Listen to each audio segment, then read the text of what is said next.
we will figure out a time to salute Harvey and to recognize him at the temple, and also hopefully in our class, because even though he doesn't talk a lot, he's always here and he loves the class. He loves the group.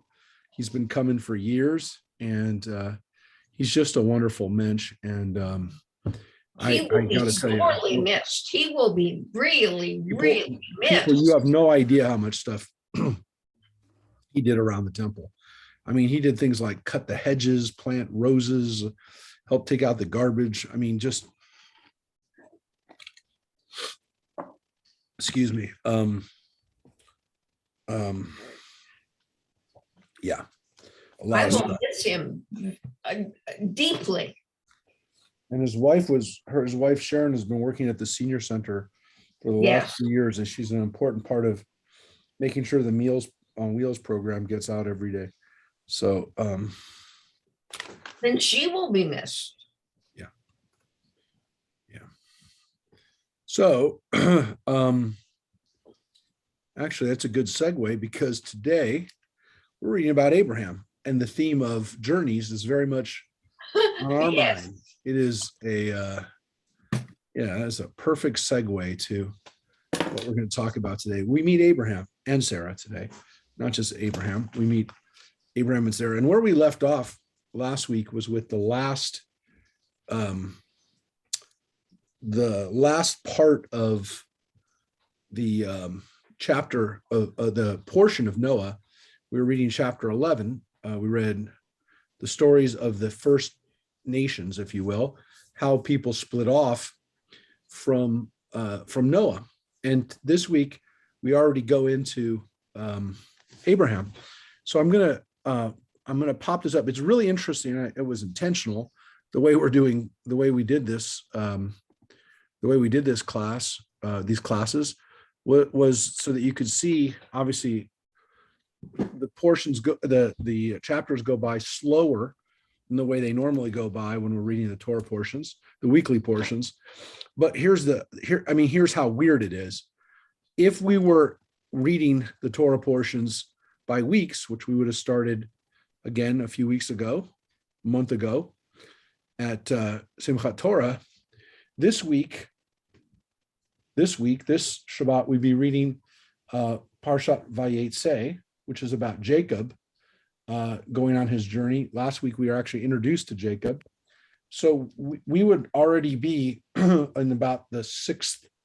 Let me count this out. We'd be in the seventh portion of the week for the year. This would be the seventh week of reading Torah from Genesis. So now we're essentially, right now, we're going to be reading chapter 11 and 12.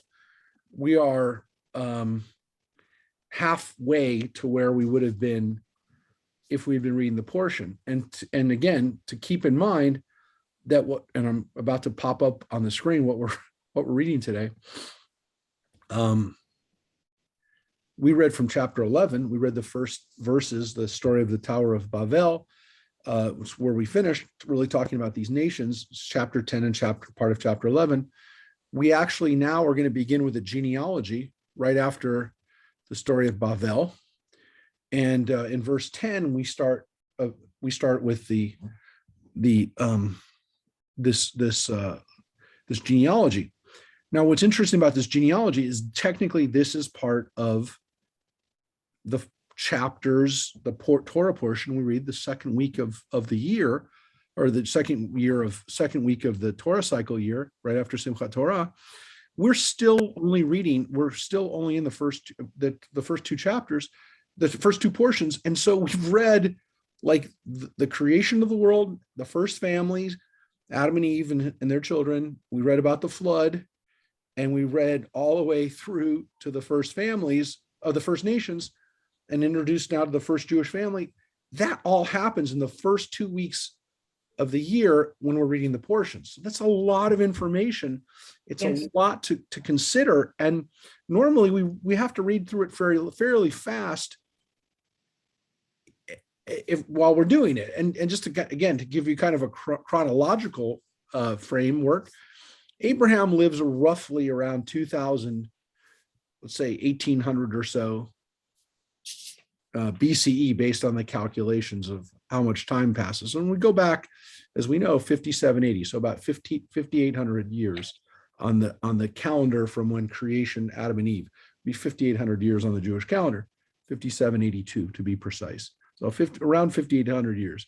So if we go back to Abraham, and Abraham is about, if you do the math, about 3,800 years ago, almost 4,000 years ago, that means that the first two portions take us really through the first 2,000 years of human history, or human recorded history, by taking us from Adam and Eve all the way to Abraham. So right. That's a lot. That's a lot to take in. It's a lot to consider from the standpoint of time, things that are happening. And that's why, as we read this today, we have a chance to start off and really look at what happens here right after the Tower of Babel. So does anybody have any questions or comments or anything? For those, again, that were not here last week, we literally read a 9-verse story of the Tower of Babel. It's 9 verses. It literally starts off with the words, and everyone on earth had the same language and words. And then in verse 9, it ends, that is why it was called Babel, because there the Lord confounded the speech of the whole earth. And from there, the Lord scattered them over the face of the earth. So everyone was the same language. And then at the end of the story of Babel, they are all over the earth, and they are now speaking different languages. So this is the language. This is the origin story for why people speak different languages. It is a totally different version of the origin of Babel than the actual people of Babel have. The Babylonians had a different version, which is that their ziggurats, that their towers that went to the heavens, were the gates to the heavens. They called them the gates to the heavens. They called them in Sumerian and Babylonian, the Mesopotamian languages, it's Bab Elu, which Elu is like the word El, it means God. Bab means gate. So they call these the gates of the gods. They called their ziggurats, and they called their city of Babel the gate of the gods, Bab Elu. And that's what Babylon means. So the Bible tells us something different, which is that it actually is confounded speech. It's a place of babbling, which of course is still a word in English. The word babbling is still a word, but Babel or Babilu is, it is interesting that the Jewish people, the Israelites, had a different take on why the city was called Babylon. So it's an interesting way of kind of telling you, well, this is why the city is actually called that. And it's a different take on the ziggurats themselves, whereas the Israelites saw them as attempts to scale the heavens, to try to encroach on God's space. The Babylonians saw this as really bridging together heaven and earth. And, they saw it differently. Reaching for God. Yeah. And so this is an interesting way of kind of telling your own version of somebody else's history. And again, we don't know how they told our history, because we don't have that. We don't have those records, but they might have had, not Babylonians, but maybe Moabites, Ammonites. They might have had versions of our history, of our story, why the Israelites are what they are, do what they do. We have our own stories, as we're going to see, don't make our ancestors look perfect, hardly. But it is interesting what they said about us. And it is interesting to kind of speculate if maybe some of the stories that we have about ourselves are actually there in response to the things that they said about us, in the sense that we wrote a kind of like a counter narrative to tell our side of the story, or to kind of reframe what they said about us. But we just don't know what that side was. And it may have been really well known at the time, 3,000 years ago. We just don't know the context for it. So sometimes when we kind of look at stories and go, why does it say that? Why would it even say that? Why would they even go there? It could be because the other people had already gone there. They already had those stories. And rather than like ignore them, we had to confront them. We had to talk about those stories, and we had to reframe them and recontextualize them for us to make sure that our people understood, well, okay, people say that about us, but this is what really happened. This is what we really learned from it. So it is possible that like part of our stories are our own attempt to kind of understand it and kind of frame it into, something that is understandable from our standpoint. I'll give you just a weird example of this. And this isn't a great example, but it is an example. So a lot of people are talking about critical race theory in this country. A lot of people are talking about how American history is going to be taught in the future here in America. The interesting thing is that there already is an alternate way of teaching American history because it goes on in other countries. Not only is it like propaganda or sometimes really a result of people trying to bash America, there is a different way of reading our Revolutionary War. So when my wife was a child and raised in England, she read American history during our Revolutionary War differently than we did. Not that George Washington is a bad person in English history, because England does owe America a great deal of honor and respect, especially after 2 world wars that we fought with them and on their behalf and kind of helping to protect Europe. So there definitely by the 1900s was a change in that history. But even still, there is a different way of looking at American history, not from the standpoint of, again, that the British were, a colonial aggressor that was trying to make our lives hard, but instead talks about why England, taxed us, which they felt they had to tax us because they were supporting us and they were taking care of us. And it's much more of a paternalistic history of the British looking after their colonies. So there is a different way of reading that story in England. And it's not like it's a totally different side. I don't want to make it seem like the British are taught that George Washington was a horrible person and whatever, but there is another way of looking at that, the way they look at it, which is, again, America separated from England, and they recognize that there were issues that were real issues there, but they also recognize that there might have been some real reasons why England did tax us, which, for us, we were like, don't tax us. We don't need to support you back in England. So there's a different way of teaching it. So that exists in the Bible as well. We're not always aware of it because we don't have the other side. And so we don't know what the Ammonites and Moabites exactly said, but you cannot sometimes reconstruct it. You can kind of read between the lines sometimes and say, oh, that's probably why it says that in the Bible, that there was probably a little bit of friction between, these people, and this is why we tell it this way. So kind of keep that in mind, especially when we read about other nations that are mentioned in the Bible. The fact that we even mention them, by the way, might tell us that they were important enough at that time, even though most of these people have long since disappeared. The Ammonites, the Moabites, no one's been referred to as an Ammonite or Moabite in over 2,000 years. So it's not like, even by the time of Jesus, no one talked about people being Ammonites.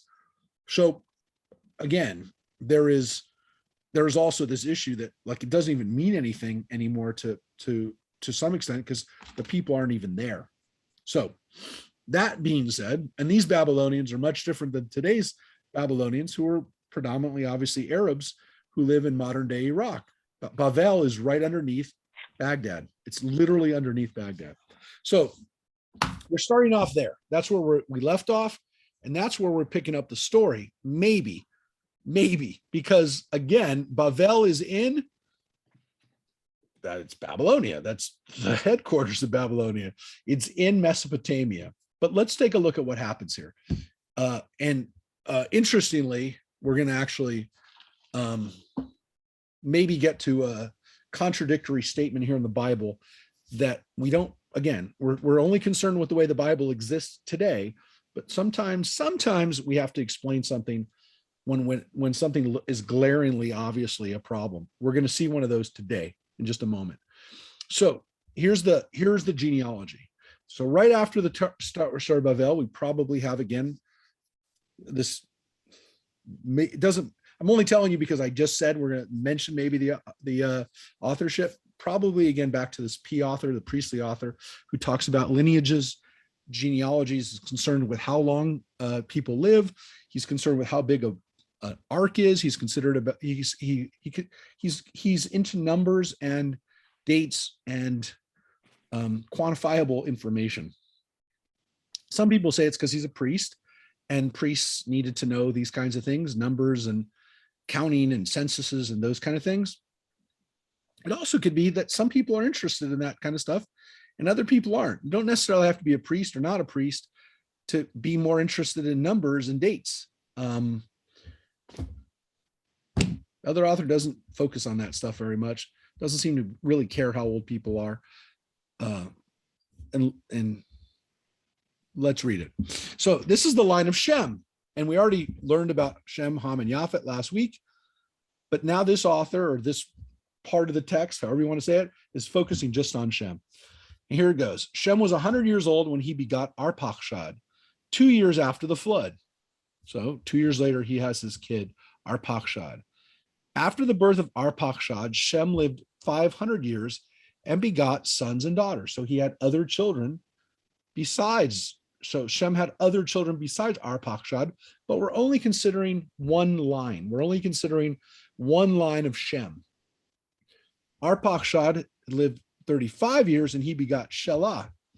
After the birth of Shelah, Arpachshad lived 403 years and begot sons and daughters.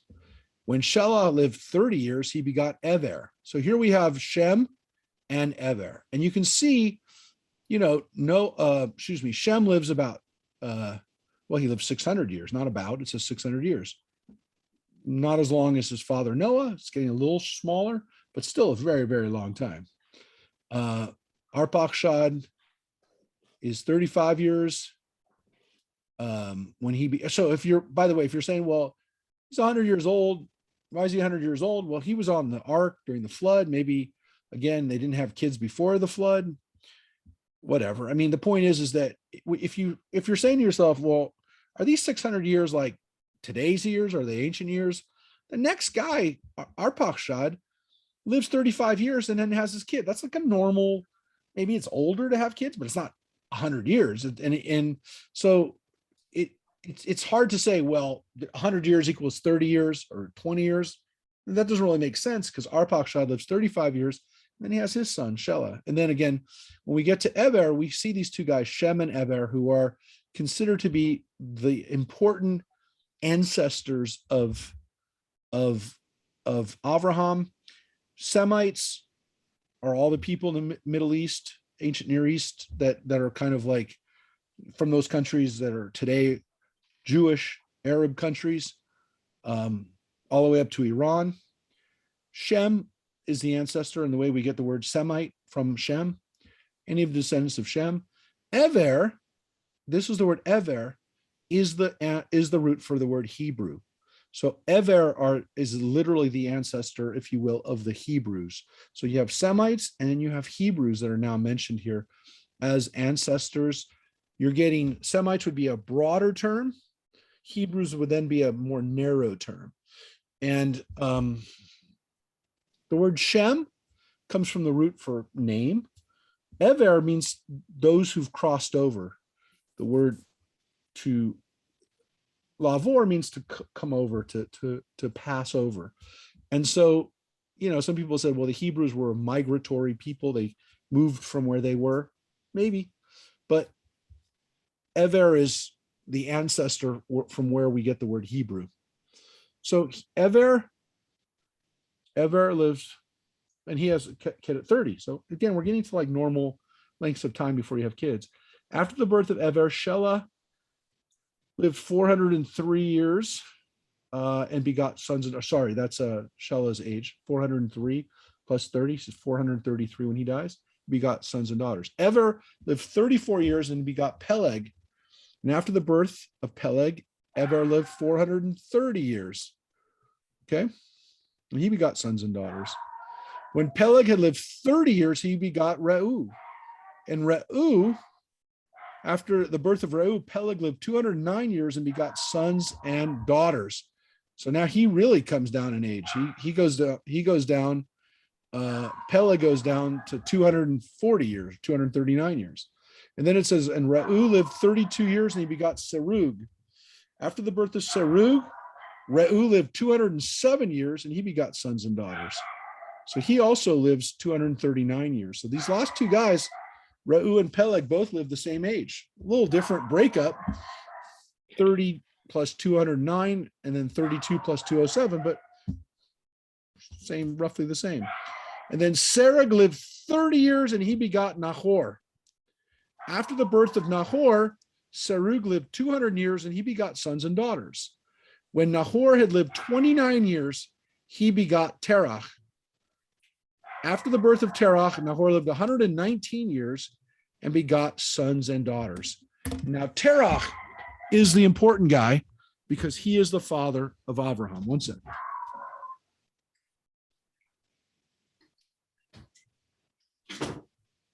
Now, Terach's son,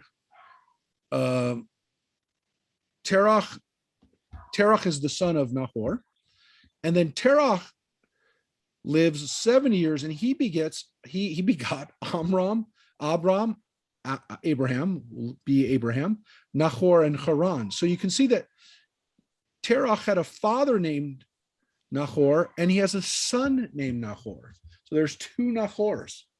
Okay. Each generation is living 100 years less. Roughly, right? Going like the 300s, then the 200s, and now we're into the 100s. Yep. And so now we're getting back to that time, which the Bible has told us, as God had said, I'm only going to let people live 120 years. But it's a gradual transition. It's not like God snaps his fingers and says, okay, now people live 120 years. There's a gradual reduction. It also could be, this is a different author who is making a different point about the gradual reduction. But no matter what, however we get to it, there is a reduction until we get to Abraham, who lives longer than 120 years, but not that much longer, as we're going to see. So this is Terach. He has Avram, Nahor, and Haran. And here in verse 27, we have a key line. The Ele Toldot Terach. These are the generations. This is the line, or this is the story of Terach. Just like we had an Ele Toldot Noach, now we have an Ele Toldot Terach. This is Terach's generations. And Terach has these three sons, Avraham, Nahor, and Haran. So this is kind of an indicator, and again, it could be a different author, it doesn't really matter, but this is an indicator that something is special about Terach. Now, what's important about Terach? Well, we know already, I already told you, you already saw, he has a son, Avram. Now, by the way, if these are two different authors, it makes complete sense why you have this repetition right after it of when Terach lived 70 years, he begot Avram, and then this is the line of Terach. Terach begot Avram, Nahor, and Haran. So I don't want to belabor the fact, but that makes a good sense for why you can see this going on here. But there's a more important issue, which we see in the next line. Rabbi? Yeah. What about Sarah? Isn't she part of the line also? We'll get to her. She's coming up in the next line. Don't worry, we're very close. But here's the interesting thing we see about right after the line of I don't really like the words, this is the line of Terach. Technically speaking, Toldot does mean the line or the generations, but I think Toldot literally really indicates, I mean, I'm not like, this isn't my like, I think it should, or I think it would be nice if it does. The word Ele Toldot really does mean more of, and these are the stories of that guy, of this family. This is the tale of Terach and his family. So is that L.A. Toldot a kind of a signature of an author? Yes, I believe it is, and other people do. I mean, it's not my thing. And actually, last week's Torah portion is Toldot, right? There's only one portion called Toldot, even though there are a lot of portions like Noach began Ele Toldot Noach. We call it Noach. We don't call it Toldot. The portion we do call Toldot is the one that introduces us to Jacob. When we say Ele Toldot Yitzchak, these are the generations of Yitzchak. That's where we get introduced to Jacob. And that portion, interesting enough, is called Toldot, which we usually call it generations but it also is like, this is the story of this part of the family. And what happens here with Avram is that we are going to see something very interesting with the way the Bible now focuses on one family. Now you could say, well, we learned about Adam and Eve and their family. We learned about Noah and his family, but something very different is going to happen now. And it's going to stay that way until the end of the book of Genesis. So the next 40 chapters or so are going to focus on one family in particular, Abraham's family. And obviously it's key for the whole story. But so it starts to some extent with this line. This is the line of Terach, because this is the family that everything is going to change. History changes now with Avram. And I will tell you, you're going to see it in a few lines. So I'm just saying, pay attention to that line. And then the question is this next line where it says, Hurran died in the lifetime of his father Terach in his native land, Ur of the Chaldeans. Now, this is really important because number one, it tells us that Hurran is the first person that we know of who kind of dies, at least of natural causes. Remember, Abel is killed during his father's lifetime. So it's not, some people say, well, this is the first guy who dies, while his father's still alive, dies out of order. That's not true. Clearly that's not true. The story of Cain and Abel tells us that that's not true. But there is something very interesting about this, which is that it doesn't seem to be, it doesn't seem like he was killed. It says he died. And what happens here is that to some extent, this is the only indication that there's going to be something that happens here to the family that causes history to shift. All of history is going to shift on these kinds of things. And so his death isn't just, oh, it's very sad that a father lost a son, but that something happens here, because Hurran dying actually causes the family to react and to do something very important, as we're about to see. Now, also, Hurran died in the lifetime of his father Terach in his native land, Ur of the Chaldeans, which seems to mean that Terach and his family live in Ur of the Chaldeans, which is another way of saying the city of Ur, which is the word for city, or it means city, but it's the capital city of the Chaldeans, which is Babel. It's in the area of Babel. So it makes total sense that this previous story, which ended in Ur, continues with the place of Ur. But keep in mind that there does seem to be a problem here if Avram and his family actually started off in Ur. If Terach lives in Ur, then part of what we were going to read is a little complicated. Keep that in mind too. We'll get to these things, but just load these all up in your mind. Remember them. Hurran dies. His father Terach lives in the land of Ur, his native land, and it's Ur of the Chaldeans. It means the city of the Chaldeans.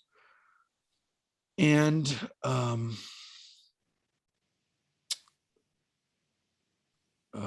it's obviously a tragic thing that he outlived his son. And in the next line, it says that Avraham and Nahor, the other two brothers that were alive, took to themselves wives. The name of Avram's wife being Sarai, there she is. And that of Nahor's wife, Milcah, the daughter of Hurran, the father of Milcah and Iscah. Now, this means that Hurran already, however old he was when he died, he was old enough to have a daughter that his brother married.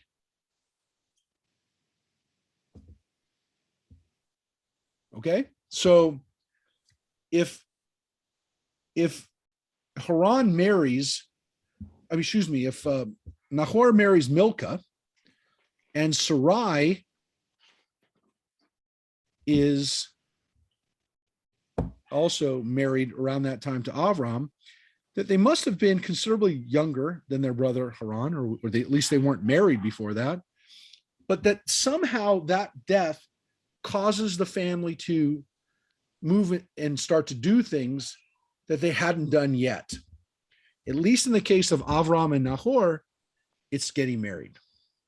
Now, here's the weird thing. It says that Nahor married Milcah, essentially, again, his niece. Well, that's not that strange. I mean, that's actually fairly biblical. What's weird is that Sarai doesn't seem to be part of the family. And the rabbis are curious about that, because why would it say that Milcah was Haran's daughter, but he doesn't, why doesn't Avraham essentially marry Iscah? Seems like Iscah, which is like by the way, that's the origin of the name Jessica.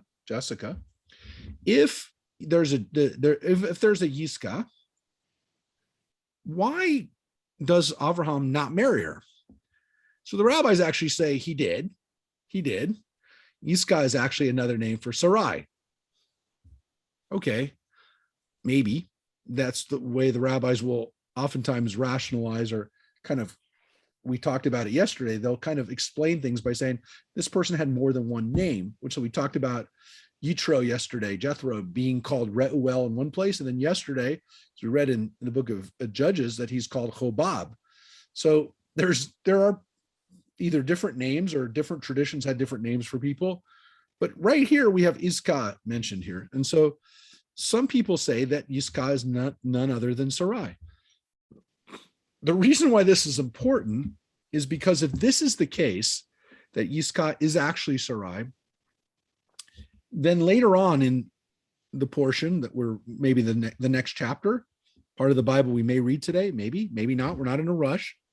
Part of what we are about to read, when Avram will tell the Egyptians that Sarai is really his sister, he's not really stretching the truth that much, because what Iscah / Sarai would actually be is his niece, his brother's daughter, which isn't exactly a sister, but kind of like a sister.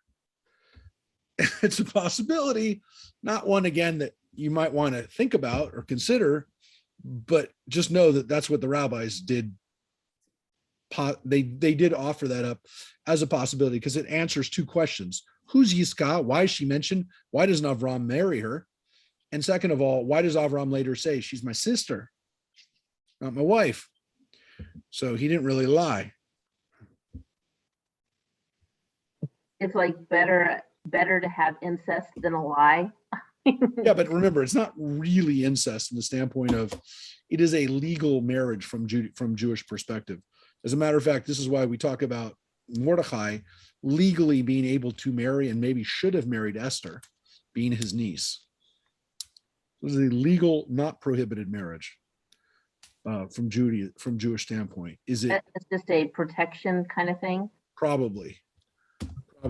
And again, marrying Haran's daughters would have essentially been protecting them and making sure that they weren't left alone, especially by people who are traveling and are not in their hometown anymore.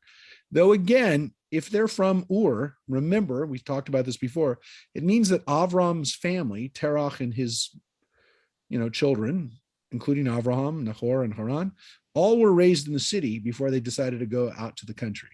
As I said many times before, if that's the case, Avram and his family are people who willingly chose to live out in the suburbs, and not even in the suburbs, out in the exurbs, out in the country. This is a willing and desired simplification of life. What some people would say now is getting away from it all, getting off the grid, if you will.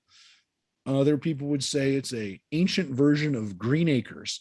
I don't know if anyone will ever know that reference 20 years from now, but if it's a Green Acres situation where Avram willingly got out of the city, that's a huge difference of of life. It's literally saying, I'm giving up the agricultural revolution and all of the accoutrement of living in a city for living in the country where I get to be a nomad.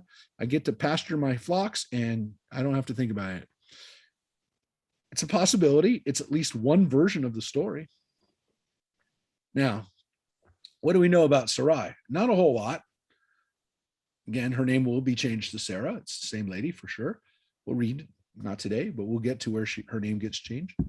Sarai was barren and she had no child. Now that does seem a little redundant. She was barren and had no child. That is, number one, the way the Bible oftentimes says it. But there is an emphasis to this, and there is a glaringly obvious situation here, which is that this is a woman who we know already, and I would say not already, but if you think about it, right away, we know this is a woman who cannot have a child. And the word that's used here, akara, is a woman. It's Hebrew has a word for a woman who cannot have a child. Now, when we say someone was barren, normally that means that's a way of saying they can't have kids. But technically speaking, that's an adjective. In Hebrew, it's a noun. It's a name for a person. A person who cannot have children is an akara. She can't have a kid. She physically can't have children.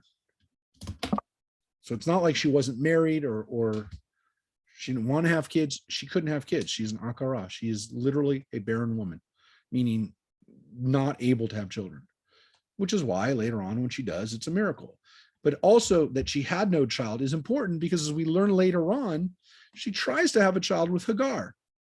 So having a child can be accomplished in a couple of ways, including the ancient version of surrogacy, where you have a woman handmaid tale style, have your baby.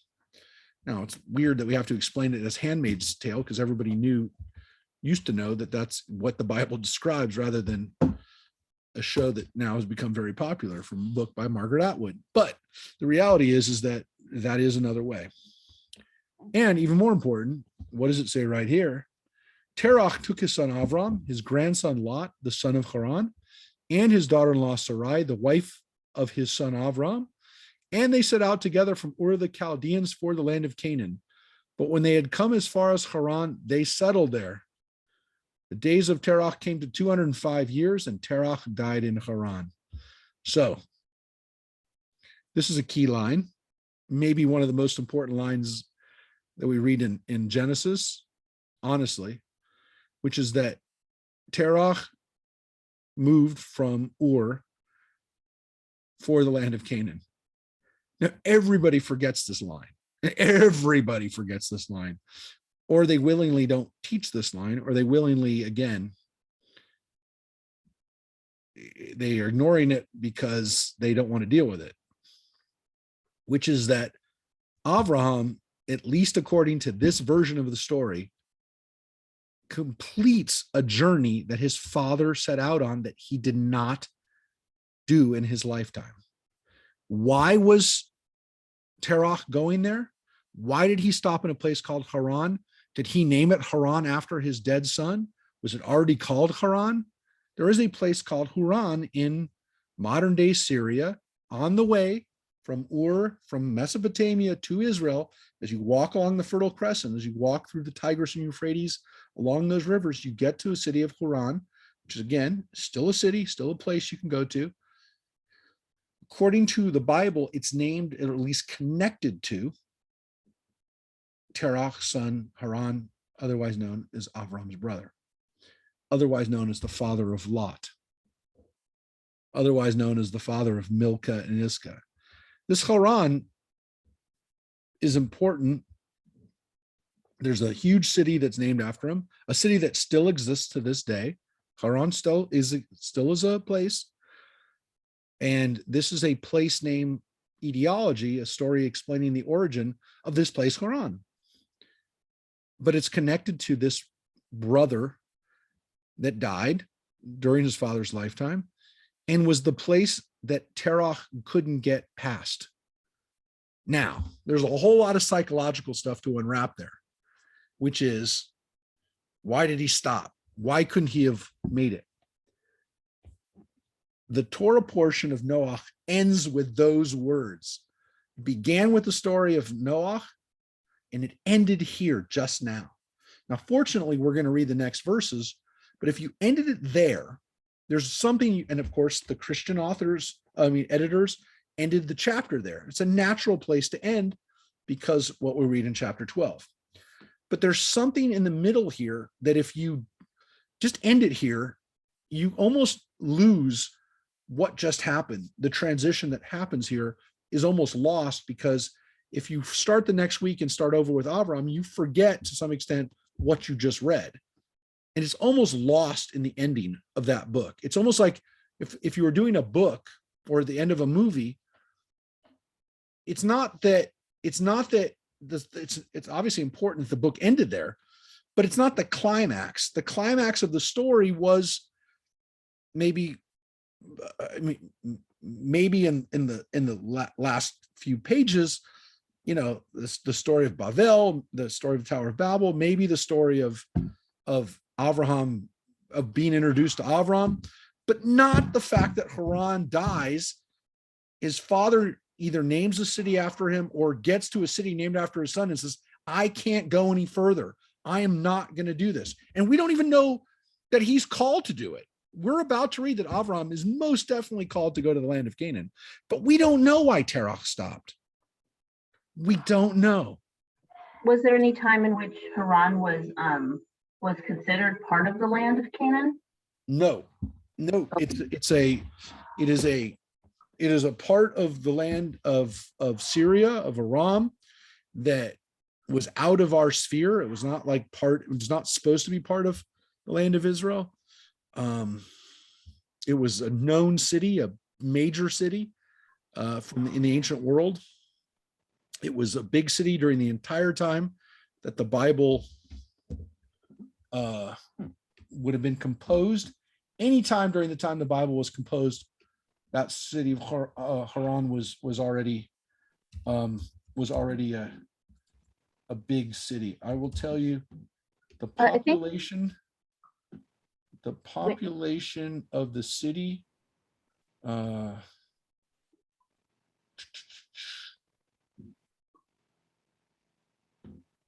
when people name their child after a place, it's usually because that place has is sentimental to them, either because they want to go there or they came from there, or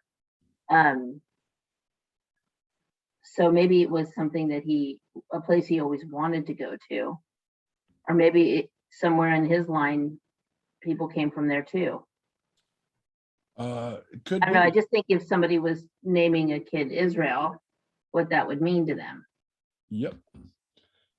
Well, this city is it's actually, no, it's part of Turkey, but it's part of Syria. I mean, it's part of it was one of the Assyrian capitals, and technically it's part of, they call it Syria. During the Islamic period, it was Syria. During the Crusades, there was a battle of Hurran fought there. It was it was a big Crusader defeat. It was during the Babylonian period. It was the chief home of the Mesopotamian god Sin, which is the moon god. So again, this is this was the capital of the Syrian people, the Assyrian people. It was a major city, and yet it kind of goes down in Jewish history as the place that Terach couldn't get past on his way to Canaan. But the fact that he started that journey, the fact that Avram starts this journey, it's amazing, because we never talk about it. We never talk about the fact that Avraham is actually completing a journey that his father started. How far away do you think that is from, that looks like a long journey to me, from Erda to Haran? Yeah, well, interestingly, it's almost, so let me see if I can show you on a map. If I can show you where Haran is today.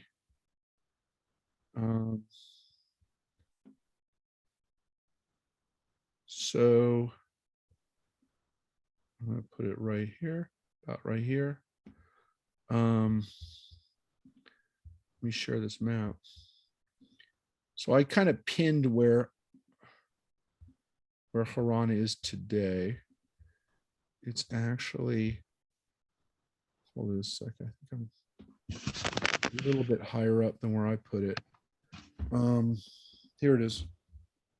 So here, let me put it right here. So you can see this is modern day Turkey. Here's Syria. Here's the border. The closest place, the closest big city, I mean, really big city to it is Aleppo, which is Syria's second biggest city after Damascus. So here's Damascus down here, which is almost near Israel. You can see how close Damascus is to Israel. This is Israel. This is Lebanon. That's Israel. That's the Golan Heights. So it's only about 40 miles from Golan to Damascus. The Israeli army was within cannon fire away from Damascus during the 73 war. There's the end of the Golan Heights ceasefire area, and then that's Damascus. But if you look at where Haran is, which is again all the way up here, right up here, if you look at the journey, so here's Mesopotamia, here's modern day Iraq. You can see the Tigris Euphrates Valley is here. You'd be walking through along here or along these rivers. Here's Aleppo. You can see this road, this highway goes all the way through Aleppo, but if we'd be a little bit higher up to here. Again, it's right on the border. This is Turkey and this is Syria, but for most of human history, this was part of the Syrian Empire or Syria. But you can see people would actually walk. You can't walk through the desert. You can't walk across this area. You can only walk across the green part. So we call it the Fertile Crescent because it goes from here down to here. So this is where Babel is, and this is where Israel is. So you had to walk through here. You couldn't walk from Iraq across because this is all desert and you would die. So you have to walk along the Tigris Euphrates Valley up here and then back down into Lebanon and into Israel. So this is where they started in Ur here. They come up to here, which is where Haran is, right there. And then this is back into Israel. So it's not quite halfway, but it's pretty close to halfway. Like if you were talking about like what's halfway between Israel, and again, I know you're going, well, it doesn't look halfway, it's way up here. It is halfway because you have to make a U. And if you come up the U, this is almost equidistant between Babylon and Israel. Okay. I read that they didn't have camels yet. I thought, I always you picture Abraham on a camel, but they weren't domesticated yet.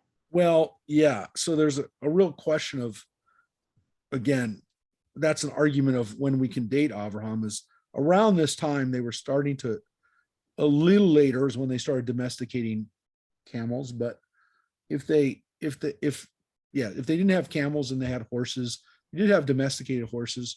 The bottom line is you can't go across a desert even with a camel. You can't go across here. So this was the way that they went. Again, it's about still about 200 miles from here from Israel, from Canaan up to Haran is about 200 miles. 250 miles from Baghdad to Hurran is about 250 miles. So, it's 300 miles, whatever. So it's a long journey. It is, we're talking about 2-week journeys. 2-week journeys from both places. But it is a natural place for it's a natural place for Terach to stop, again, kind of halfway. But You could again, cover all of that in 2 weeks? What? Earth or Well, I mean, if Hebron? you could do 20 miles a day, then you could do 250 miles roughly in about 10 days, 2 weeks. You could go from from Hurran. The point is that Hurran would have been a natural stopping point between people that were going from Mesopotamia out to the Mediterranean, which is Israel. Would be like a natural halfway stop, even if you didn't go into Israel to go hit the Mediterranean. Let's say we're going into Tyre or Sidon in Phoenicia, Hurran is a perfect like halfway point from Mesopotamia overland route to there. And so again, Hurran, that area was important. The city of Antioch, very important for the early church, not far away. Those places were like major halfway points from people going from Mesopotamia to the Mediterranean. So if you were, Mesopotamia was a major empire. If you're going from there to Egypt, or from there to later on to Greece and Rome, Hurran is a major halfway point, major stopping point for caravans. So it's natural that he stops there. What's so powerful about it is that Avraham actually finishes this journey that started by his ancestor, by his father. And essentially it's a multi-generational journey. And it reminds us that, again, sometimes we're inheriting a journey. Sometimes we should recognize that, things don't get completed necessarily in one lifetime, for various reasons. It mirrors the Exodus. Too, It that does. Moses starts it and then Joshua finishes it. It also mirrors a lot of people's lives where they recognize at a certain point that, this journey that I'm on, to some extent, I didn't start this journey. I'm on a journey that we like to always say that, we're independent and we're doing our own thing and this is my journey. But sometimes we really need to step back and recognize that, the really, really important journeys are not completed in one lifetime. The really important projects are oftentimes not done by one generation. They take generations. And again, for people like us who want instant gratification, this is a horrible thing to tell people. This is not what they want to hear. They don't want to hear that you may not get there, but your kids will get there. They don't want to hear that.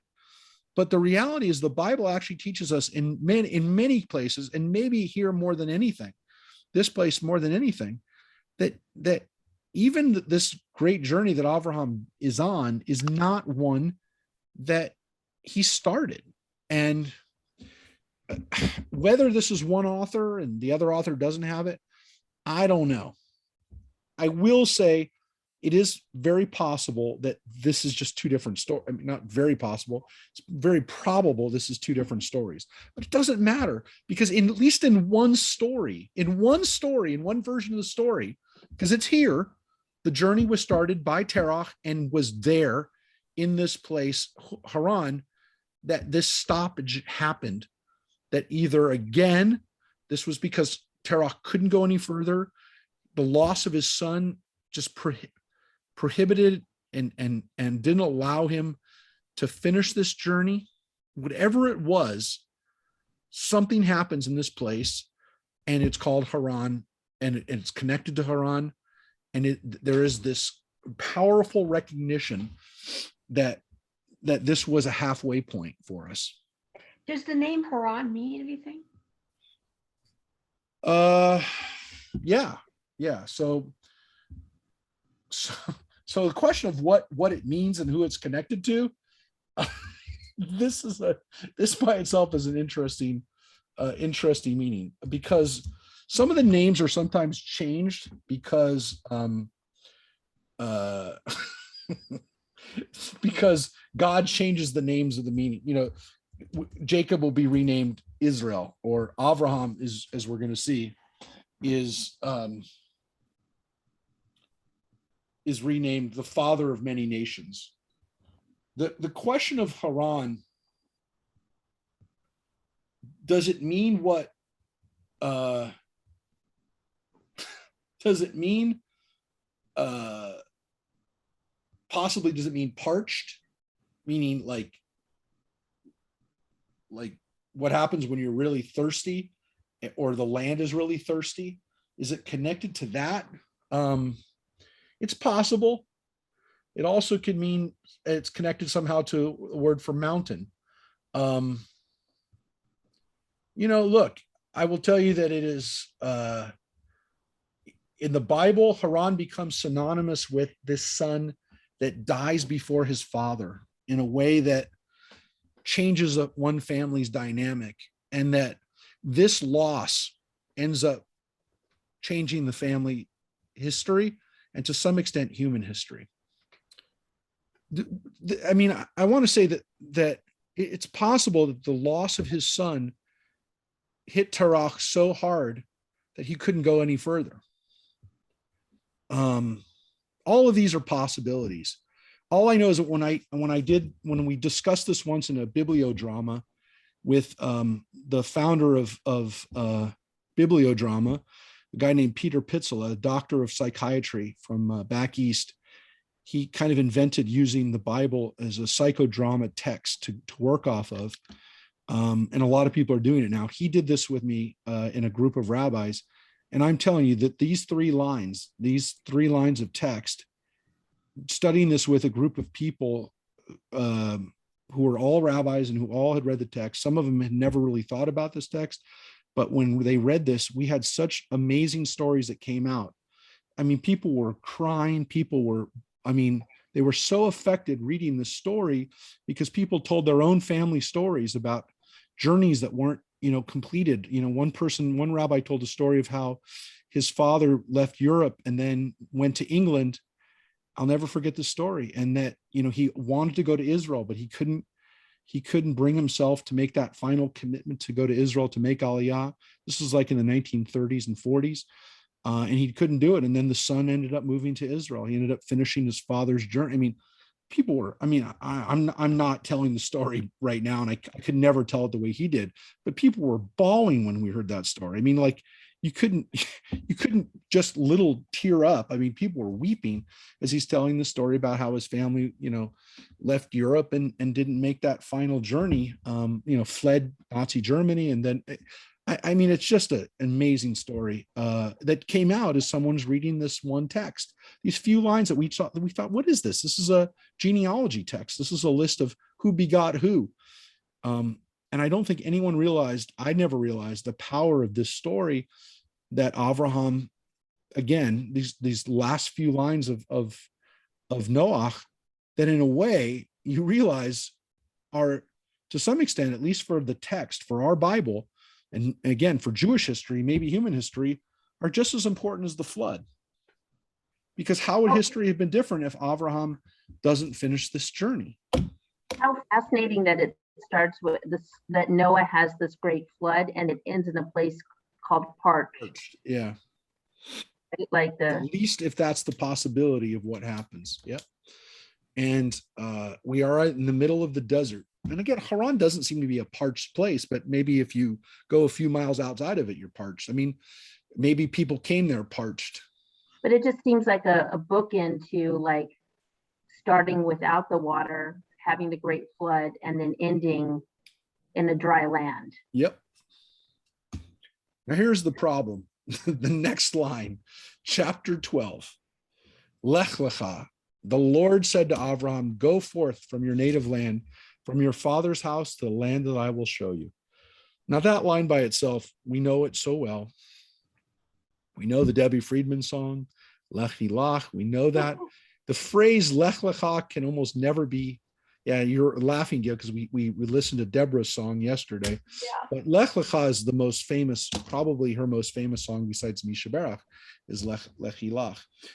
You really can't translate the words Lech lecha. And so, as my professor Richard Friedman wrote about this phrase Lech lecha, which he translates as this chapter as go. He says, much has been made of the second word in this phrase, lecha, which means for you. No translation quite captures the sense of the Hebrew. Go you, go for yourself. The second element, lecha, occasionally follows the verbs. It's not the only place that it uses, it's the only place. But he says here, I believe it is better to use no English term than to use any of the possible equivalents, all of which are clumsy English and do not convey the Hebrew. So he basically says there's no way to adequately translate the words lech lecha, because any of them are gonna miss the real power of the words lech lecha. Go unto yourself and leave. I mean, there's no way to translate it. And he says it's clumsy in any way. So go forth from your native land is a pretty good translation, pretty standard, pretty normal. But there's really no way, he says, of conveying that power of the words lech lecha. Go from your native land, from your father's house to the land that I will show you. Now, here's the problem. He wasn't in his native land. He wasn't in his native land if he was in Hurran. According to what we just read, Ur is his native land. So now you could say, well, but he's with his father's house. Fine. It says from his father's house. So it already says that. It already covers that. Now, look, in the Middle Ages, when we could only say this is written by one person, God, you couldn't say this. So Rashi and the other commentators said, well, it means he's supposed to go further than his father. His father started it and he's going to finish it. And going forth means you're going to go further. Okay, fine. But that's not what it said. It said, go from your native land. And so actually Friedman says, look, he's in Hurran. He's already left Ur of the Chaldeans, which was his land and his birthplace. Rashi tries to solve the problem by saying that means go even further. Ibn Ezra tries to solve it by saying it means God had said, now go from your land. But to stretch the meaning of the Hebrew beyond that, what is possible, it seems as though, again, in some cases, he says, the aim, and this is his commentary, the aim of this commentary is to deal with the Torah in its final combined form and not analyze its sources, as I've done in my other books, Who Wrote the Bible, the Hidden Book. Usually the combination of sources has produced a richer, far more complex story in the Torah. But this passage is one of a few instances in which the combination has produced an irreconcilable contradiction. In such cases, it's better to acknowledge the problem than to stretch to make forced interpretation. So he basically is saying, let's look at it possibly that a different author says that this is where he comes from. He comes from Hurran. Hurran is the place that he actually started from. He didn't start from Ur. Now, why do we have two different sources of where Avram comes from? Well, because in some cases we do have different traditions, and people said, no, he came from Ur. And then someone else said, well, he came from Hurran. Well, look, the bottom line is the Bible brings them both together. And again, according to Friedman, maybe it's better to acknowledge that there's two different traditions here and that both of them were kept.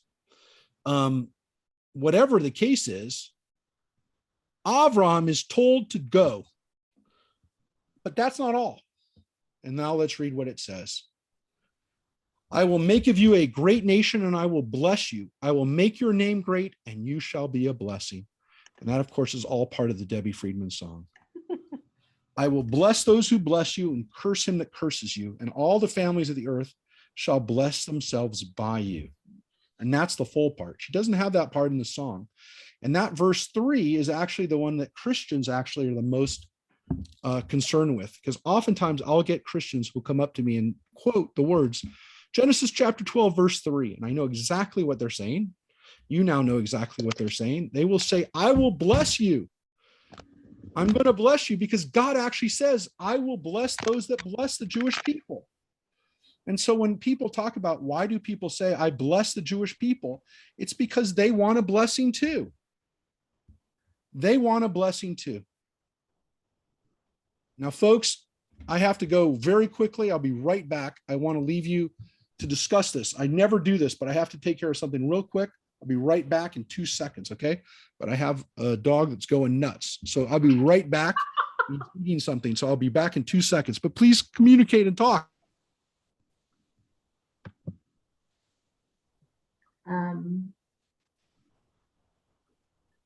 I think it could also mean that he started the journey. Go forth from your native land, talking about and then from your father's house, talking about Hurran. Anybody else? I don't know, I've always read the second story. I never thought of him coming from Hebron. Right, just thinking about him coming from and then and also the Lech Lecha is command form. So God's not just saying go, he's actually shouting, like, go, get out of here, keep going, don't stop here, keep going. Just go you, right?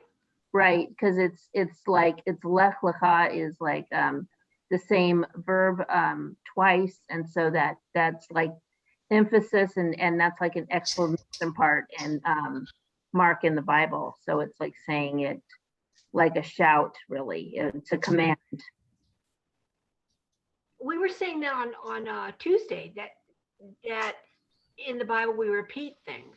They said that's part of poetry, of biblical poetry, but it also seems like when things are repeated, it's to bring attention to. Right, the emphasis of it. Yeah, saying this is really important. I was thinking that with the LA Toldot, whenever it says like Toldot, it's almost like pay attention because this is where your line comes from. Like there's all these children, and then this is where your branches off to. That's interesting. It makes me want to go back and underline, like highlight every time it's said and see if that's like where it's like now, this is now the line of Noah, and then this is the line of Abraham, and then this is the line of Jacob, so that like we're following that line, follow this line down. Notice all these women are missing. Wondering who's the wife of who, it's not until we get to Sarah. Yeah. A woman is mentioned. Right. Well, we have Eve. Yeah, but then we don't know any of the names of the wives of Noah, and Noah's children. We don't even know the name of Noah's wife, but there is some midrash about that. What do they say? Mostly it seems like, Judy is supposed to follow through the mother, and yet here this beginning, they don't even mention women. Yeah, that doesn't happen till later. When does that happen? That all of a sudden passes through the mother, not through the father's line? I don't remember, but I think it's much later in history, and not that I don't know that it ever really does it biblically. It Rabbi, occurs to me that going forth is one thing, but we didn't discuss, I will bless those who bless you and curse him that curses you, because that indicates that the Israeli descendants of Abraham would be blessed, and yet we have lived with anti-Semitism throughout the years, throughout the generations. And when they say all families of the earth shall bless themselves by you, then why have the Jewish people been so cursed? So it's a great point. So today we live in a time when people quote Genesis chapter 12, verse 3 all the time. I guarantee if you look it up, you will see articles, papers, sermons written by Christians who will use this as a justification for why we're supposed to bless the Jewish people. Yes. So how does this happen? Well, here's how it happens. And I honestly believe this becomes a self-perpetuating and self-fulfilling blessing. So how could Christians for most of the last 2,000 years treat Jews so terribly? Christians knowing that this is here. Like, why did they suddenly turn this on and then not do it for the last couple thousand years? Now, part of the problem was that Christianity developed at a time when Judaism was already at a low point, right? It developed at the same time as Rabbinic Judaism. Both of them were coming up with a response for how did the Jewish people lose their political power, lose their temple, lose everything during the Roman era. And Yes. so Christianity took a different take on this, which was essentially that the Jewish people were replaced by Christians, right? And so let's be honest, part of that was that Jesus and then the followers of Jesus were the new people that were being blessed by God. And so when there are lines in the Christian Bible that says essentially that the Jews are now cursed because they've turned their back on Jesus, that literally that there is now a biblical justification for in the Christian Bible to curse the Jewish people. So if the Christians have now replaced us and are actually now the great nation that are being blessed by God, then they're the ones being blessed. So look, the problem is that the Bible, you can read different parts of the Bible to justify almost everything. We know that. Yes. So you can use the Bible to justify philo-Semitism, and you can also use the Bible to justify anti-Semitism. Now, the reality is almost all of the Bible, especially the Hebrew Bible, is obviously very pro-Israel and very pro the Jewish people. It's written for us, by us. It's our story. So it's even when we talk about when we make mistakes, the goal is so that we get to the good place, to the good part, to the redemption. For Christians, because to some extent they have a new way of understanding that, there was something replaced. So what happened was when Israel was reestablished 72 years ago, and Israel has created this modern day, literally a miracle in Israel, Yes. miracles that happen almost on a daily basis, people say, well, this is God's blessing. Clearly, this is God's blessing. So it now becomes a self-fulfilling prophecy where clearly the Jewish people are being blessed.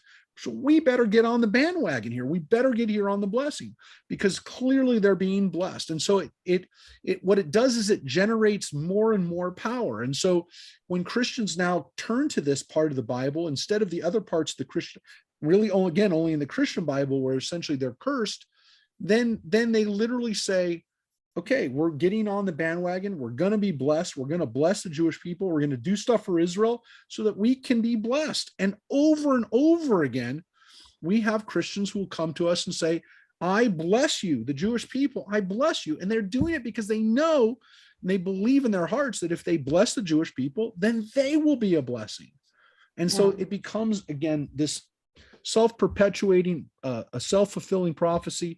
And it does really become a story of how people have now jumped on this bandwagon, and the Jewish people are now writing a point now where everything good is happening, and it is generating more good things because, again, people are now celebrating and supporting Israel. And so it's a question of, again, being with the winner. And what happens when you're a winner? If you play your cards right and you do things that make sense and are conducive with being a winner, which oftentimes, by the way, means being humble. It means being thoughtful. It means not resting on your laurels. It means continuously being a winner. I got news for you. And again, I don't make a lot of sports allusions, but all you have to look at is the New England Patriots over the last 10 years. Tom Brady, the guy, they created a winner and it just more winners wanted to be on the team. And so they had constantly people wanting to be on that team. And guess what? When Tom Brady went to the Buccaneers, everyone wanted to be on the Buccaneers. They wanted to be with a winner. Again, that's like the silliest example, but it's an example that you and I all know of, which is why do people who are successful, why do they become more and more successful sometimes? And it's because they don't stop. They want people and they encourage people and they make space for people to jump on their winning bandwagon. And so it's very sad how misery sometimes generates more misery. And on the other hand, success generates more and more success. And this is and we are blessed because we are still survivors.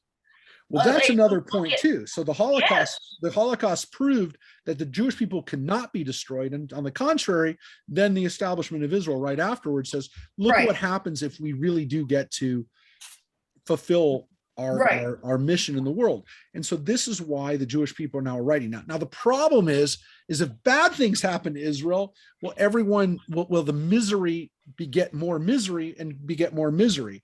And will people start reading the fact that, oh, well, the Jews are clearly cursed now, so we now look at the parts of the Bible that talk about the Jews being cursed, and let's curse them too, and let's jump on that bandwagon. So we know that that can happen. We've seen it for most of the last 2,000 years. The last 70 years have been the opposite.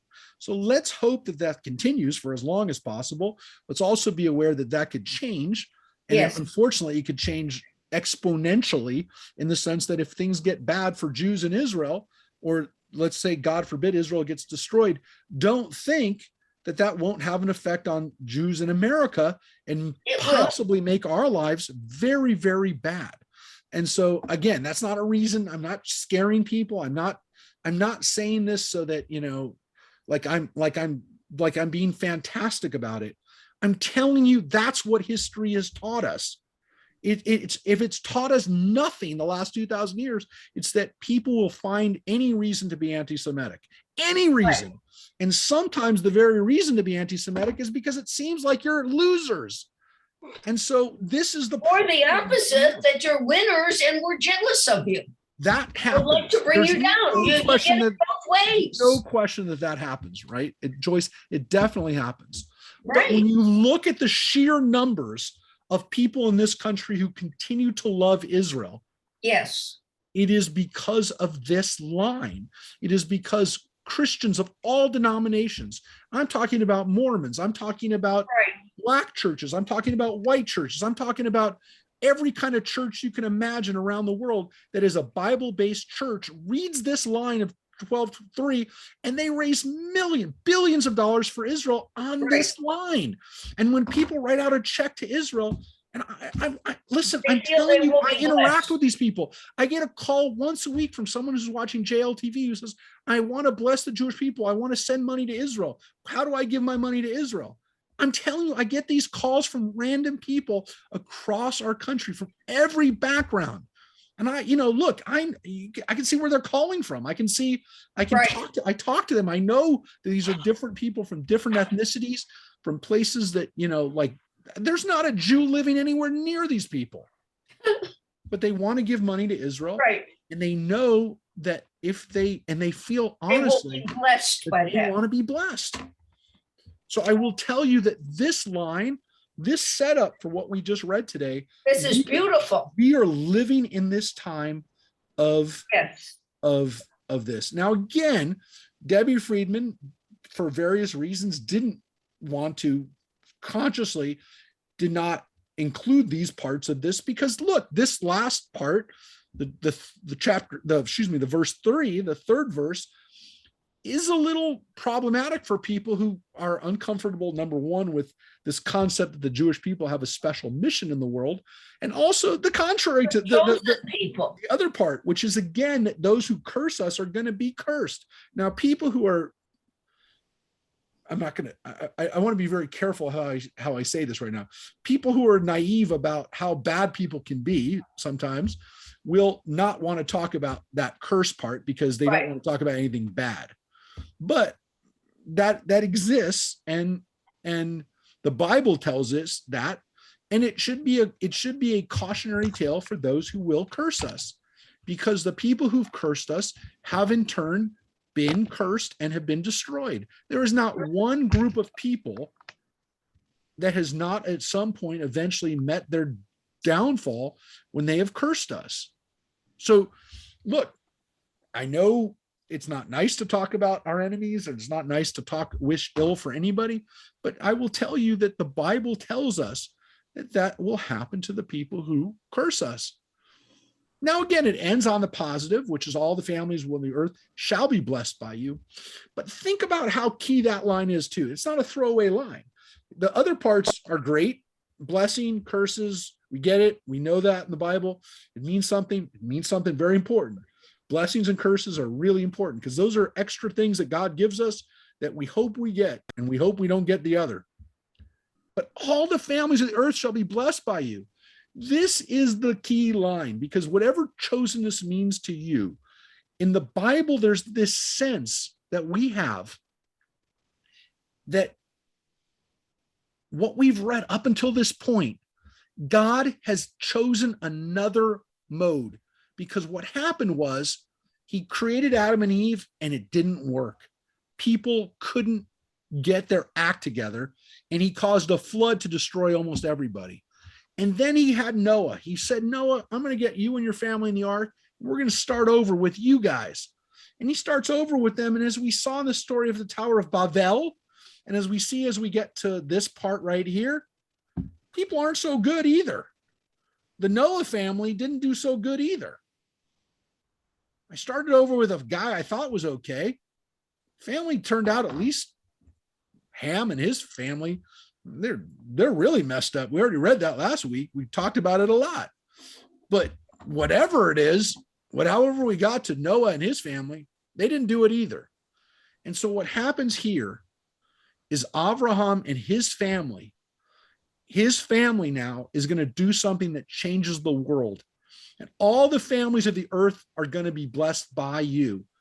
Not just you're going to save everybody, not they're all going to get in the ark and somehow they'll be saved because you're in the ark, but everybody in the earth can be blessed by you. And what happens here is that God has chosen a family to change the world, not just to be in an ark, not just to procreate, not just to propagate, but I'm going to put a family with a mission in the world. I'm going to guide them. I'm going to show them what they have to do. I'm going to teach them and their descendants what they have to do. And they're going to be an ongoing light to the rest of the world. They're going to be the ongoing people whose job it is to be a blessing to the rest of the world. This is what happens now. And we don't know like what turned on God to Abraham. We don't know. You just read it. It doesn't say why God calls Abraham. We don't know. We really don't know. But for whatever happens, God saw in Abraham something that he could now work with and to make the world a better place through him. Not just through God, but through him. God has now decided, I'm going to get people. I got to get people to be my partners in this. Got to get somebody to not just get everybody in an ark or get, that was me being a parent, saving a little baby, saving a kid, saving an immature person, got him in an ark. I have to have a person doing my work in this world. And that's what Abraham does. And all of us, his family, Sarah and everybody that comes after them. This is the way the families of the earth will be blessed by you. This is now not just me anymore, by you. And so this is God essentially giving up a little bit of power, a little bit of authority, a little bit of responsibility to people, because the old ways, creating responsibility for people that Absolutely. they must be responsible. Absolutely. The old way didn't work. Right. Adam and Eve didn't work. Noah and his family didn't work. We got to try something different. And Avram is going to be that person. And we're going to see it. We're going to see why Abraham is that person. We're going to see the level of his faith. We're going to see his obedience. We're also going to see his willingness to stand up for humanity and say to God in the story of Sodom and Gomorrah, hey, God, do we really have to destroy people? Do we have to do that? And that's the partnership. That's the partnership that Abraham has with God. It's the line that Noah doesn't say to God. Right. When Noah is told by God, I'm going to destroy the world, no one ever says why. No one ever says, what if there's good people? Don't do it. Can we get some more people besides my family? Noah never doesn't say a word. So obedience and faith is important. Noah has it. But Abraham takes it to another level because Right. Abraham wants to be God's partner and is willing to do that. He's willing not only to be obedient, but also to question and to understand that he has a responsibility that to some extent, if God goes through and destroys everybody, well, what does that say about our relationship, God? Are you the God that goes around destroying everything, or Right. are we the God? Are you the God, and am I the person that's going to try to work and help people? That's what is so different about this relationship that we're going to see with Abraham is what happens next. This is so pretty. This is so much prettier than the first story. Is this P? Is this the priest that? No. This is the J author. This is the author who writes beautifully. This is the J author who, and again, I don't want to talk about it too much, but but this is the way this author writes in poetry, Yes. in the power of what is not just the detail, not just the numbers, but what does it actually mean? What does it mean to be, what is Avraham going to do that makes him the Avram? Why is he our ancestor? And this is what Is comes the older out. story? Or What? Is this the older story or is the first story older? Do we know? Differences of opinion on it. Could be roughly around the same time. It could be that this story actually is the older version. This is just more poetic. Yeah, but that doesn't mean that it wasn't. It could mean that people wanted to, or the feeling of the editors was, you know what, we need those details too. The details that the P author has of how long somebody lived and where they journeyed from this point to that point, getting those details. They wanted more details because the J author is a little light on the details, right? So the J author doesn't tell us what step was created in each day of creation. The P author does. The P author says, oh, well, this was created and that was created and that was created. And there's a form and there's this and people, I want those, because if maybe just the story of creation of God in the garden, making the people, they're like, but what about everything else? How did the other things get created? J author doesn't seem to care about that at all. So there is an argument for why you'd want to have both. But yeah, the J author, when you read the J author by itself, and again, that is one of the books that Friedman wrote called The Hidden Book of the Bible. He did that. He took the J author and he wrote out, he laid it out. He translated it and let it flow. The J author flows. Who's the older? Who's What? the older, J or P? Jay, J probably, but it's I mean, I've heard that argued too. I'm getting confused. No. The J author is older, even though you'd think, well, he seems to be a more developed author or more poetic or a more descriptive author. But the person, the P author, if the P author is more of a details, like, okay, but what happened first? That author could have been a later author. It could be. It doesn't. We don't know for sure. In the end, it's not a huge issue. Other than there are sometimes contradictions, and this author here the J author does not have Avram starting at Ur. He has him starting in Hurran, and it makes sense. I'm curious about this. This is beautiful in English. Yep. Is it poetic also in Hebrew? Is it as moving? Oh no, it's better. It's very moving. It's better in Hebrew because really? Because the language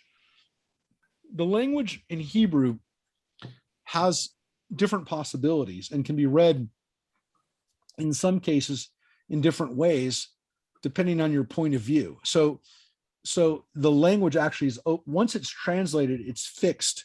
Read it to me in Hebrew so I can hear it, feel it. So the line that we're just talking about, and I will bless those who bless you. Yes. So in there's at the end of that line, it's interesting that the choice is ha'adamah rather than ha'aretz. That really supports that feeling of the mishpachot, the families of the land, but also that root of Adam is in there too. Yeah. As opposed to choosing haaretz. Yep. So the Hebrew is, and again, it has the sense of future tense. Va'avarcha mevarchecha umekalelcha or v'nivrechu v'cha kol mishpachot adama. And so the line in Hebrew, I will bless those that bless you. You can see the word baruch in both. The root baruch means to bless, and kalal means to curse, and or also means to curse. There they didn't use the same word because there actually are two different words. Curse a curse and to curse. You have two different roots. And then the last part is v'nivrechu, and all the families of the earth will be blessed, Mhm. shall bless themselves. It's also conditional, which is also, by the way, there's a whole bunch of different things here. The first is that the first words av archecha, that I will bless you, is God saying I will bless you. The aleph means I will bless you. Mhm. And the last part, v'nivrechu, is and they will bless you, and all the other in plural. So I will bless you is And they God, is singular. The last part is v'nivrechu, and they will bless you, and we will, and the plural, and we will bless you. We, all the families of the earth, shall bless you. And so what it conveys is a singular God blessing us, but in the end, all the nations of the earth will bless us. It's beautiful. And so that's the other part that's so beautiful here, is that the singular of God is essentially then in the future replaced by everyone in the world. And it does say kol, all the families. So what's interesting about this is it's not just Jews, it's not just Hebrews, it's not Right. just the sons of Shem. It's everybody in the earth will be blessed by you. And so this is another really key idea, is it's not that Jews say, well, we're supposed to be a light to the people who live in America, or we're supposed to be a light for the people who live in Israel. It says the whole world. And this Right. idea that it's kol adama, and as Sarah has so beautifully suggested, that the land, it's not just the nations of the world, it's that all the people of the earth, which is why they translated it as the earth. Adama has Families that of the sense of earth. earth, right? We say the earth. Earth means both the planet, but it also means the ground, right? It's the root for the word, for the name Adama, right? Of Adam, of Adam, humanity. So it's all of humanity is going to bless you, all the families of humanity. And so it also has that word families, which isn't just nations, by the way. Nations conveys political entities. Mishpachot conveys family, that your family will bless other families. Mhm. And that your family, your people, your family, which is not a nation necessarily, but a family, will bless all the families. And what that conveys, obviously, too, is this intimacy, this level of So understanding beautiful. that goes beyond nations. And so these are all really, really beautiful ideas that are conveyed in this one line, and these first three lines of Lech Lecha, which Mhm. again, if you think about what's really going on here, Abraham is charged with changing the world. Yes. It does not say, again, that the journey itself, the land of Canaan, is definitely, it's there. It says right there, go forth from your native land to the land I will show you, which, by the way, doesn't actually say Canaan there, but we know it will be Canaan. Yes. But that's not the point. The focal point of it is not you have a homeland in the land of Israel. Okay, that's the simple way. That's the easy way of saying, okay, That's the short story. well, we go to Israel and we're promised the land, and we're going to get it, and takes a few generations, and it's going to, Canaanites have to be. It's all here, by the way. We will read that. It is here. It's not like it's not there. It's not like a midrash. It's there in the Bible. But what's also in the Bible is that it doesn't matter that you're just a great nation, but that you are going to be a blessing for everybody else, that somehow your people, somehow the Israelites, somehow the Jews are going to, and I notice I say all of those, that your descendants will be a blessing for the whole world. Yes. It's not just your land. It's not just the fact that you'll have a homeland, but that in some way you will be a blessing to everybody in the world. And I will tell you that every single year, every year that I've been alive, every single year, Israel has proven that it is going to be every year more and more of a blessing To the world. And To the again, whole we're world. part of that. Needless to say, every Jewish Nobel Prize winner that's contributed to medicine, that's contributed to our understanding of economics and human behavior and everything else like that. Every Jew who's contributed to our knowledge and our understanding of ourselves through literature and through all of the, including like the most modern winners of the Nobel Prize for Literature. One of the last ones, Bob Dylan was the last American to win the Nobel Prize for Literature. When you think about what happens to the Jewish people, we know that it's happening. But Israel itself is creating so many cures for disease, so many new technologies that are helping the world, that how do you not look at this and go, oh my gosh, even Israel's enemies are benefiting from it. And Israel's enemies are rushing to not be their enemy anymore. If they're given an opportunity, they're rushing to sign agreements with Israel to say, we want to be connected to you. Right. We want to be blessed by you. Is it impossible for us to see this? No, because we know every year more and more of these things are happening, and more opportunities for Israel and for the Jewish people to change the world for the better. It is happening at a level that's unprecedented. It's almost unbelievable. If you can't quantify it, because every time you quantify it, you miss 10 other things that are happening. Right. And what's happening right now is that we're living in the midst of this. And who knows, again, as Joyce was saying, if we can live in a world where it's not free of anti-Semitism, at least it's not the controlling force of the world, right? It's not the most powerful nations in the world are also engaged in anti-Semitic campaigns against us, which for much of history it was, whether it was the Roman Empire or the Spanish Empire, or whether it was the Nazi Empire, or whether it was the Soviet Union, that these peoples actually engaged in actual campaigns of anti-Semitism. The reality is if we're not going to be killed, what can we do? And it is fairly obvious to everybody that this is happening, that all the world is being blessed by us. So I don't know what to tell you other than that is true. When Christians look at it, when people who are honest look at it, when people who are not even religious people look at it, they're really blown away by it when they stop and consider what is happening. And who knows where it's going to go. I don't even think I think we're just scratching the surface of what's happening. And Israel has only existed for the last 72 years, 73 years. Think about what'll happen in the future. So we'll read a little bit more, because I do want you to see a couple of things about this story. Avram went forth, and this is all from the same place. Avram went, and I say from the same place because it's pretty clear this is the same author. Avram went forth as the Lord commanded him, and Lot went with him. Avram was 75 years old when he left Hurran.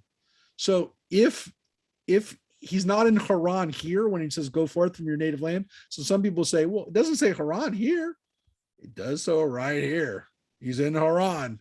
He was 75 when he left Hurran, which, by the way, is telling us that he's not had kids yet. He's 75. He's not a kid when he leaves. And what does it tell us? It tells us that we can do amazing things when we're still 75. Now you're going to go, well, they lived 800 years, 900. No, you already saw people are not living as long. If anything, this guy is just like middle-aged. He's not a kid. Even if again, he's going to live about 160 years. The reality is that he's not a kid. And at the very least, he's like middle-aged, right? He thinks that at least at his point, he's well beyond when he should have had kids, because all of his ancestors recently have been having kids at 30, 35. And what he's also knowing is that if Sarai, my wife, is not having kids, she seems to be barren, and I'm doing this journey, who's coming with me? Rabbi. Yes. Rabbi, Joyce is our real life example. Of course. Of course.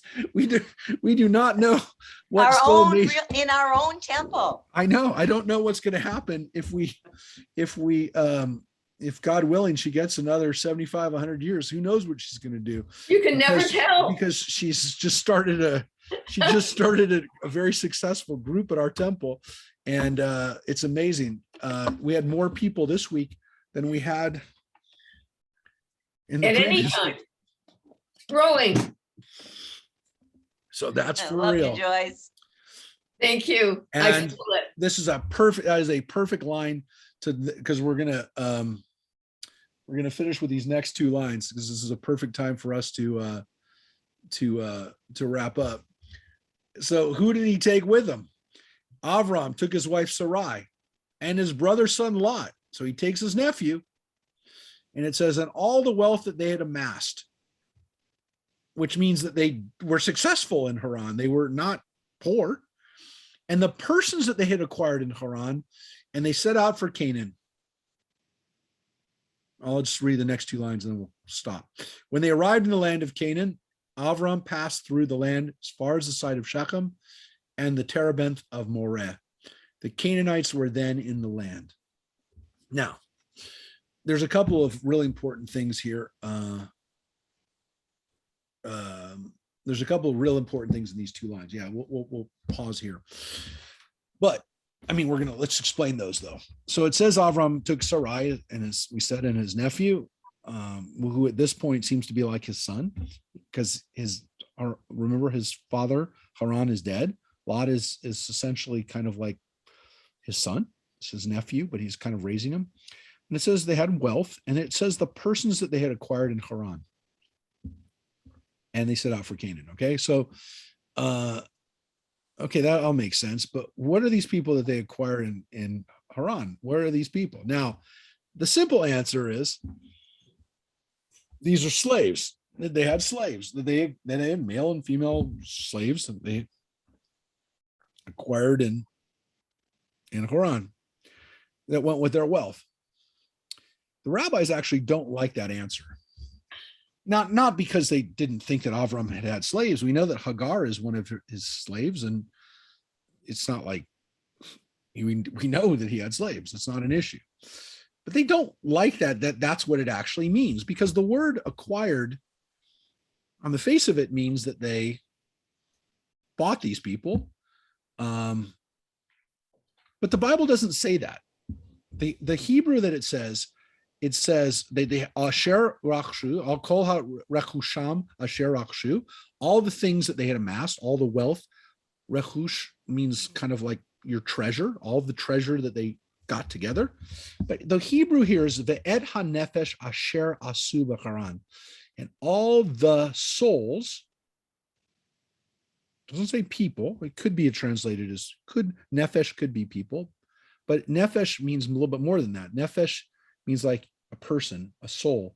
It's not just like an individual. It's something important. A nefesh is a life. And it doesn't say that they purchased them, actually. It says asher asu, that they Maybe they made. rescued them. Exactly, or that they made. Okay, so the word asu actually means they made, which seems to me like, did they literally make people there? They didn't make people. But it doesn't say that they purchased. The word for purchases is kana. So it would say asher kanu, the people that they purchased, that they had acquired. Now they translated the word as acquired. Okay, fine. Because if you actually translated it literally, and the persons that they had made, which again, I already said nefesh is already an interesting word. But the fact that it says asu led the rabbis to some interesting conclusions, which is that you don't make people. However, if you're Avram and Sarai, what did you already start doing? You already started bringing people into the people of God. You've already started helping people be a blessing. So when it says that asher asu, that this tells us that Avram and Sarai were already making converts to the new way. That's what it means, because it's not a normal word. It's not the word for acquiring slaves. It's not what you'd say. So the word asu indicates that something special happened. And so from this, the rabbis derived a couple of things. Number one, when someone converts under your authority or with your help, it's as if you made them. It's as if you remade them. And so it's such a big thing that you essentially become almost like their parent. You become their sponsor. You become another mentor for them as they made that journey into the people of Israel. So they essentially were made by Avram and Sarai, that they were essentially almost reborn, recreated by Avram and Sarai. They went through conversion, they became Jews, they became Israelites, they became followers of God, of the one God. And that this teaches us that Avram and Sarai were making converts, which is interesting because it seems to be a textual basis for actually doing outreach to Yes. people to convert them. And it probably was the basis for Jewish conversionary efforts, proselytization that went on up until the time of Constantine, up until the time when the church became the official religion of the Roman Empire, and then converting people to Judaism became something punishable by death for the rabbis who did it and for the people who converted. And so Judaism started to say, you know what, let's not convert people. We don't need to kill them. We don't need to kill ourselves. Let's follow the Roman law and not do this anymore. And so they made it very hard to convert. They didn't want to have people convert because it was literally a death wish for them and for you. It did happen occasionally. It usually happened in secret, usually happened without anybody knowing it. And it was done in a way that would not jeopardize people's lives, because Judaism didn't teach us that life is sacred above all.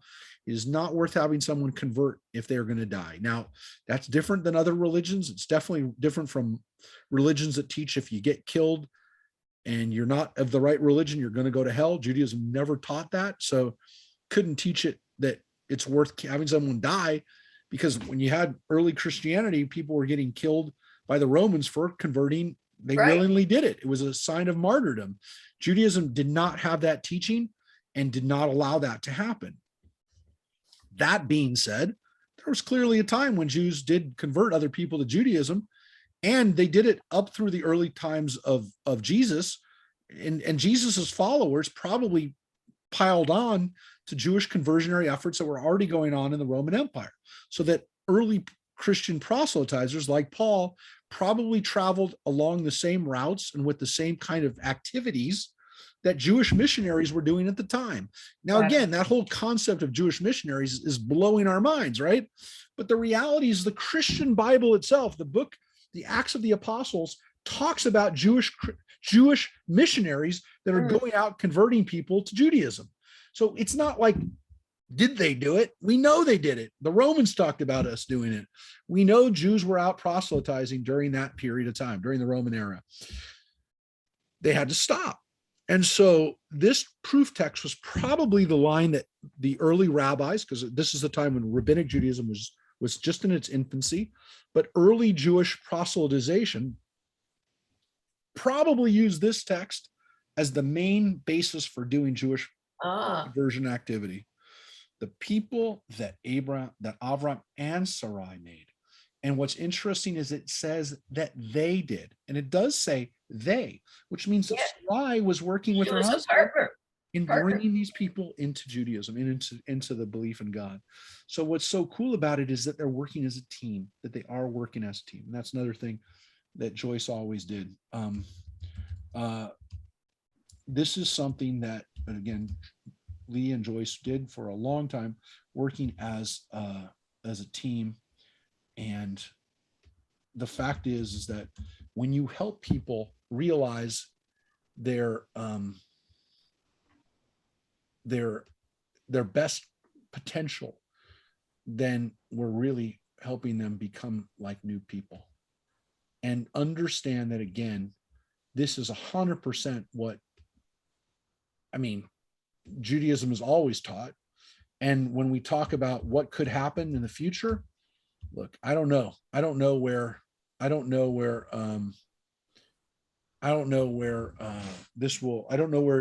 Jewish outreach will go in the future. But if there is Jewish outreach in the future, it will be based on this. It'll be based on this line from Genesis chapter 12. The I'm people trying to remember, weren't the Hasmoneans, didn't they come from, they were converted? No, though they did work actively in converting people. The last and only time we know about forced Jewish conversions was during the time of the Maccabees, during the time of John Hyrcanus, one of the Maccabean kings, forcibly converted the people of Idumea, the Idumeans. That's what I remember. Yeah. And the interesting thing about that is, who was one of their descendants? Somebody give it to me. Who's one of those Idumean converts?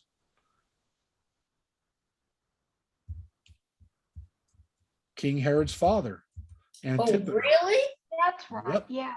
So his father was a forced convert to Judaism. Oh, So That's what I remember, and reading that it wasn't a good idea to forcibly convert people. and so people would say it did not work well for us the last time we forcibly converted people. We ended up getting King Herod, who was not a great king, at least as far as his actions with people were not good. He was really good at building things, building. very, very bad at treating Jews and his own people with any type of love, Our father or husband. including his own family. Yeah. Who killed two of his own sons. So what was interesting about King Herod is the Romans used to joke that it's better to be one of Herod's pigs than one of his sons, because of course King Herod is a joke. King Herod didn't eat pig. He didn't kill pigs, but he does kill his own sons. So you can imagine the Romans joking about King Herod over in Judea. Yeah, he better to be his pig than to be his son. He was a bad dude. And so it tells us that we got to be really careful. Again, we don't want to encourage people or force people to be in any situation where they feel like they have to convert, but definitely the potential to say we should be a lot more encouraging. We should be a lot more open for people to convert than we currently are. And I had another question. Yeah. That when we go on these genealogies, it's all men. We have Eve's mentioned, and we've gone all this way to before they mentioned Sarah. When does it, is there so about the male, when does it become important that women, that Judaism passes through the mother? When did that happen? It seems to be around the time of the early part of rabbinic Judaism, because actually we get to the Christian Bible and we see that even at the time of the Christian Bible, that we're not sure whether they're not sure whether Jews are through your matrilineal or patrilineal, was it matrilineal or patrilineal status? It seems as though, again, the rabbis were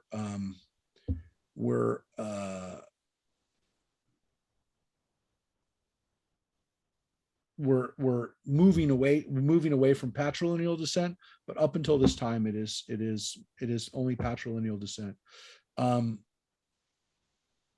So, for example, back to the Christian Bible, there's a guy mentioned, Timothy, who actually becomes a saint, Saint Timothy, one of the early founders.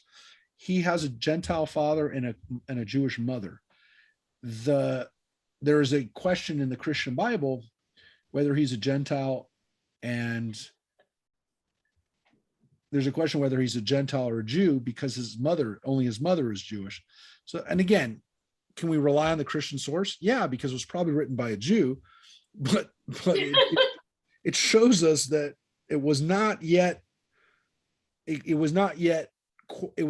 firm, but it's getting there. Question at that time. Exactly. So it's getting there. That being said, what I'm, again, 200 years earlier, they would have said, oh, he's definitely not Jewish. His father wasn't Jewish. But we do see, again, this move towards, it being, so at one point it was only patrilineal, and then at some point it was questioned, right? Is it either? And then it was just the mother. So, and now we've moved back into the time where we say it can be the mother or the father, but or some Jews say it's the mother. But yeah, it doesn't happen overnight where somebody just clicked it and said, no, it's the mother now, not the father. It was time. And so that early rabbinic period, and the period when Christianity developed, where they're like, well, we're not really sure. It depends who you ask. And so we're now in another one of those places of it depends where you ask. My hope is that when we come out of the depends who you ask, that we're with the father or the mother, and not just because I want there to be more Jews. I just think that we live in a time where men and women are in more of a partnership. And look, who knows? Like the argument was at some point it was the father who dictated the religion, and then it became the mother, and it became more of the mother who dictated the religion. look, if we live in a world where men and women are in greater partnership, you could argue either one could be the teacher of religion in that house. And depending on what the family is going to do, who knows? Who am I to say who's going to actually teach the religion? Look, I would hope that everybody's in agreement on it, but it's not like it's going to be the basis. I don't think you can decide it anymore by the basis of gender. That's the argument, of course, being that, when it went to the women, it was because women were being raped and they didn't know couldn't be sure of the paternity, but you could be sure of who the mother was. All that's fine, other than the fact that we can test for paternity now. And so that's kind of not true. So you can't use that as an argument that, we need to know who the mother is. Because, and again, it wasn't the case originally. It wasn't originally the case in the Bible. So in biblical Judaism, so why can't it be the father? So I will say that I am definitely in favor of patrilineal descent as well as matrilineal descent. I'm not willing to say only one or not the other. I don't think that makes any sense, but I don't know. I mean, we're still in a period where it's up for debate, and who knows? I mean, you could say, well, the Orthodox will never come around on this. I'm not so sure about that. I don't know what the future is going to hold, and I wouldn't want to bet that. I wouldn't bet on it. So we'll see. We'll see what happens. We'll see. Who knows what it'll be like 200 years from now? We're talking about the Jewish people, where 1,000 years is a blink of an eye to us. Mhm. So we'll see. Who knows what it'll be like in 1,000 years when people are being born in a test tube? Who will even know? I'm not joking. I mean, just so you know, who knows whether patrilineal or matrilineal descent will even be an issue when we talk about people gestating outside of the womb completely. I'm just telling you. Don't say that I'm being weird sci-fi person now. I will tell you, it's very possible Yes. that will happen. And so at that point, what difference does it make? Who's going to decide? The person who owns the fetus, the person who controls the fetus? All I'm telling you, these are questions that, believe me, we're not done. We're not done with this discussion of how it's going to be decided in the future. We're way early in this discussion. And I think we can't even imagine how gender roles might be changing for the future. With that, I will tell you, with that weirdness, and again, I didn't intend to go into that weird discussion about that. I will tell you the last line that we just read, the Canaanites were then in the land. Obviously, Hakanani az ba'aretz. There you have the word aretz instead of the word Adamah, talking about specifically one country, the land of Israel. At this time, it's controlled by the Canaanites. So when Avram marches in, it's controlled by the Canaanites. When Moses marches in, it's controlled by the Canaanites. But the Canaanites are clearly, at least according to us, not the people who will be the ones in charge. And so that is what we'll be reading about next week when we come back to Avraham and his journey around the land of Canaan. And we will next week get to where that ends, which is not in the land of Canaan. I will only tell you that. For those who don't remember the story, come back next week. For those who do remember the story, we're going to read a real weird story about Avram and Sarai next week. So I will wish everyone good next couple of days. Please join us. We're going to have live services this Friday night with Wendy. Next Friday night with Rick and Addie. We have 2 live services back to back, 8 o'clock. 8 o'clock we start. There's not an early time before services these next 2 weeks. Just 8 o'clock. Show up if you can. We hope to see you. We got Hanukkah events that we're starting to send out information on. And we hope to only be 3 weeks away. We hope that you have a great month of Kislev. We're officially in the month of Kislev, and this month of Hanukkah, it is a month where we get to do a bunch of fun stuff. So again, Hanukkah is only about 19 days away. So we will see you soon. And again, thank you everybody for being with us today. Stay good, everybody. Take care. Thank you. Bye-bye. All right, Thank you, bye-bye. Rabbi. Bye-bye. Love you. Love you.